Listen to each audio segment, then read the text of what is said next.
welcome to another C tutorial. The topic that I have chosen to talk about today is the analysis of complex English sentences.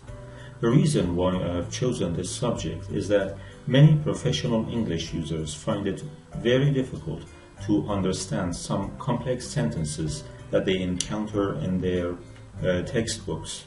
And the reason why they cannot understand these sentences is that they are unfamiliar with the structures that are used in making them. Therefore, they cannot analyze and break down these sentences into their constituting parts. So the first thing that we want to talk about is some words that are commonly used in making these sentences. And the first word that we want to talk about is conjunction. Many people are quite familiar with the four basic parts of speech that are noun, verb, adjective, and adverb. But many are not aware of the important role that conjunctions play in making and writing these kind of complex sentences. And in fact, by understanding how conjunctions work, one can easily understand very complex sentences that are made using these conjunctions. In order to make understanding the function of conjunctions in sentences easier, we are going to give them three very simple names: small conjunctions, medium conjunctions, and large conjunctions. What do we mean by a small conjunction? A small conjunction is a word that binds two similar words. When we say this car is expensive and beautiful, the word and is connecting expensive with beautiful, both of them adjectives. As you can see, the words are grammatically similar. A medium conjunction is a word that binds phrases and subordinate clauses. When I say I brush my teeth in the morning and at night, the word and is connecting in the morning and at night. As you can see, these are groups of words that do not have a subject and a verb. On the other hand, they are not single words either.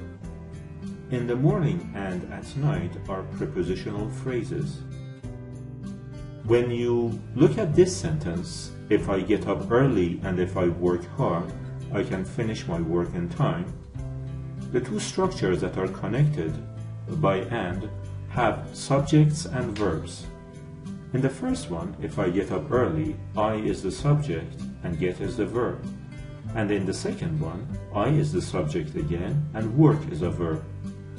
The meaning of these two clauses is not complete, and both of them need a result clause, the clause that is in black here, to complete these sentences.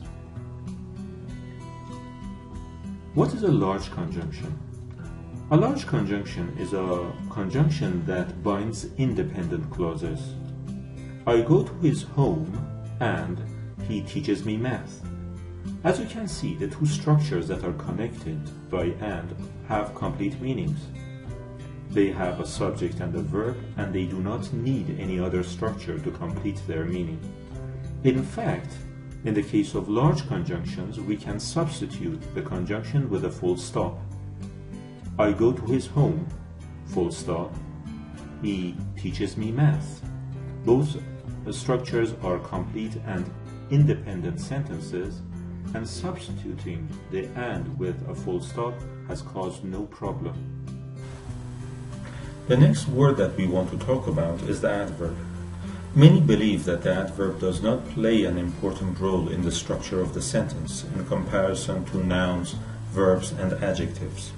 This might be right, but due to some grammatical features of adverbs, they sometimes cause difficulties and problems in understanding the structure and the meaning of complex sentences.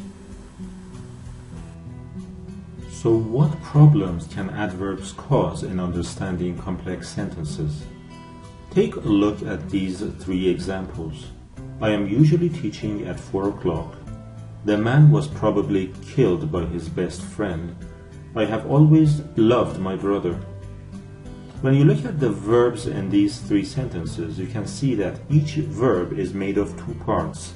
The first part, the auxiliary verb, and the second part, the main part of the verb. In the first sentence, am teaching is a present continuous verb. In the second one, was killed is a passive verb. And in the third one, have loved is a perfect verb. As you can see, the word that comes between the auxiliary verb and the main part of the verb is an adverb. Sometimes this adverb makes it difficult for us to understand the correct tense of the verb, or if a verb is active or passive. When you omit this adverb, it is much easier to see the different parts that make up a verb, and therefore it makes it easier for us to understand the tense of the verb, or if this verb is active or passive. After we have understood the type of verb, we can return the adverb to the sentence to complete the meaning of the sentence. Another problem that adverbs cause in sentences is the problem of parallel structures. Take a look at this example. The man is hungry and probably very tired. As you can see, we have a conjunction in this sentence. The question is, what words are connected by and? When you look at the words on the two sides of and, we can see that the first one, hungry, is an adjective, but the second one, probably, is an adverb. In fact, if you look at the beginning of the sentence, you see no adverbs that can be parallel with probably. The two words that come after and, probably and very, are both adverbs. If we omit these two words, we can see that the words that are actually connected by and are hungry and tired, both of them adjectives. Therefore, the rule of parallel structures has been observed, and this sentence is completely correct. Sometimes, by temporarily omitting the adverbs from the sentence, we can better understand the structure of the sentence. After that, we can return the adverb to the sentence to complete the sentence meaning. Transition words play a very important role in the structuring and clarifying of meaning in everything that we read or write. The difficulty in using transition words is that many find it difficult to distinguish between transition words and conjunctions. What do we mean when we talk about transition words? Look at these two examples. Although the weather was cold, we decided not to wear our jackets. We decided not to wear our jackets. However, the weather was cold. The first sentence begins with the word although. The second example is made of two sentences. The second sentence begins with the word however. Both although and however are somehow connecting the two structures, the weather was cold and we decided not to wear our jackets. In the first case, the word although has combined the two sentences into a single sentence. In the second one, the sentences are separate. In fact, however has not grammatically connected the two parts, but the connection is in terms of meaning only. If we omit the two words, we can see in the first case, the two sentences that are grammatically independent are connected only by a comma.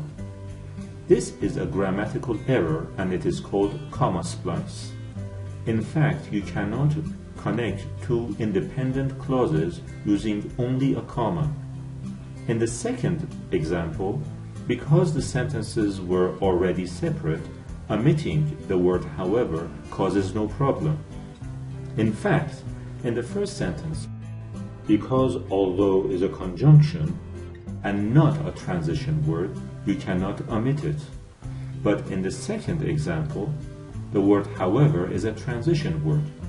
Transition words are not part of the grammar of the sentence. They do not connect sentences and paragraphs grammatically, and they only connect them in terms of meaning. A transition word can also come between two paragraphs and connect the paragraphs to each other. As we said before, transition words do not connect structures or paragraphs grammatically. They only connect them in terms of meaning. In the case of however, you also understand that the second paragraph is in contrast with the first paragraph. I hope you have enjoyed watching this video and found it useful. In the next video, we are going to examine the structure of the complex English sentence more in detail and start working on some comprehension techniques and samples. I hope to see you here next time. Have a good day and goodbye.